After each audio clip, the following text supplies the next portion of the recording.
Pushkar Sharma advocate, Rajasthan उच्च न्यायालय जयपुर जयपुर।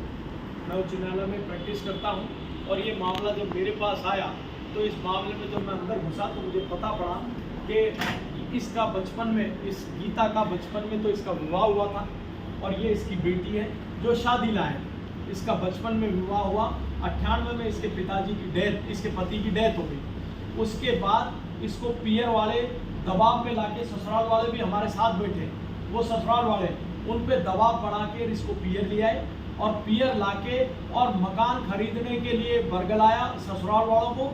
फिर उन्होंने इसकी जो मेहनत की मजदूरी के पैसे, इसके पति की मजदूरी के पैसे और खेती के जो पैसे थे बचत के, उन पैसों से इसके दूसरे नंबर के भाई जिसका नाम मदन माली है, उसके बेटे का नाम राजेश है, एक का लालचंद है, उसकी 2 बहुएं हैं और उसकी पत्नी का दुर्गा देवी नाम है। एक मोतीलाल असामाजिक तत्व भी उनके घर में रहता है। उन्होंने सारी साजिश करके उस प्लाट को खरीदना तो बताया गीता देवी के नाम से, और जब और उसमें 90% तो खुद की पत्नी के नाम और 10% इसके नाम रखा। उसके बाद इनके ससुराल पक्ष पे फिर दबाव डाला कि जो इसके पति की पैतृक संपत्ति में हिस्सा बनता है उस हिस्से के पैसे दो। बाद में मदन माड़ी इनके पास गया, ये कालू जी है, इनके जेठ लगते हैं, इनके पास जाके इनसे 20 लाख रुपए लेके आए पूरी संपत्ति बिकवा के। उस 20 लाख से कहा कि मैं खेत खरीदूंगा और गीता के नाम से खरीदूंगा। तो गीता के नाम से जो खेत खरीदा वो पारसमल जैन से खरीदा। उसका एग्रीमेंट जो विक्रय करारनामा वो तो पूरा गीता के नाम से, लेकिन जब उसकी रजिस्ट्री कराई तो उसका आधा हिस्सा खुद की पत्नी दुर्गा देवी के नाम कर दिया। उसका विक्रय करारनामा, उसकी रजिस्ट्री, सब कुछ दस्तावेज हमारे पास मौजूद है। उसके बाद जब इसने घर में ये कहा कि भाई मैं, मेरी बेटी जवान हो गई, मैं इसकी शादी करूंगी तो मेरे को मेरे इस जमीन को बेच के ही शादी करूंगी, तो उन्होंने गुस्से में आके और कागजों को फेंका, क्योंकि जमीन में आधी हिस्सा उनका है तो जमीन कैसे बेचने देते। तो कागज जब फेंके और इस बच्ची ने, क्योंकि ये पढ़ी लिखी है, जब इसने कागज देखे तो उसमें पता पड़ा कि जो मकान है उसमें तो 10% इनका हिस्सा है और 90% उनका हिस्सा है, और जो जमीन है खेती की उसमें 50% तो दुर्गा देवी के नाम है और 50% गीता देवी के नाम है। रजिस्ट्री में ही आधा आधा कर रखा है। तो उसने जब इसने सारे क्वेश्चन किए तो उन्होंने कोई जवाब नहीं दिए। फिर ये थाने पे गए चौथ के बरवाड़े में, तो चौथ के बरवाड़े में जाके 21/5 को इन्होंने एक परिवाद पेश किया। उस परिवाद पे 1.5 महीने तक तो कोई कार्रवाई नहीं, पहले 1.5 महीने तक तो उस परिवाद को ही नहीं लिया।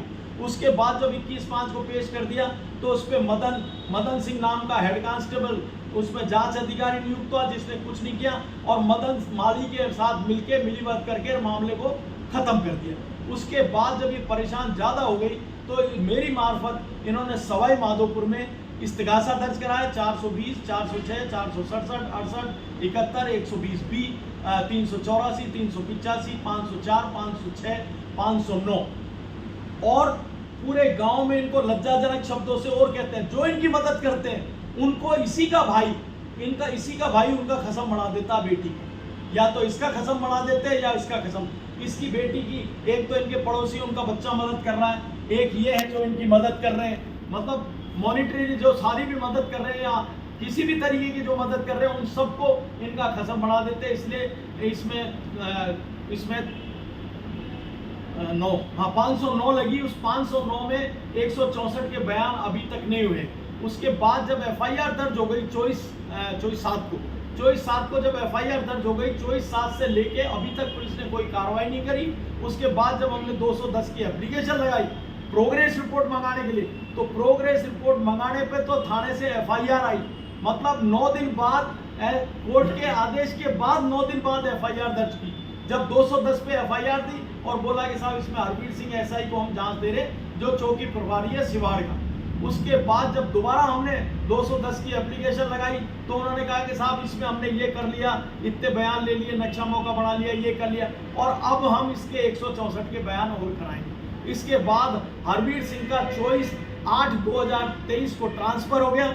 उसके बाद शुरू से लेके आज तक इसमें कोई कार्रवाई नहीं हुई, ना कोई मुलजिमों को गिरफ्तार किया, और सब आजाद घूम रहे और पूरी संपत्ति को इस विधवा की को हड़पने में मदन और उसका पूरा परिवार लगा। और डरा रहे धमका रहे हैं, गुंडे छोड़ दो।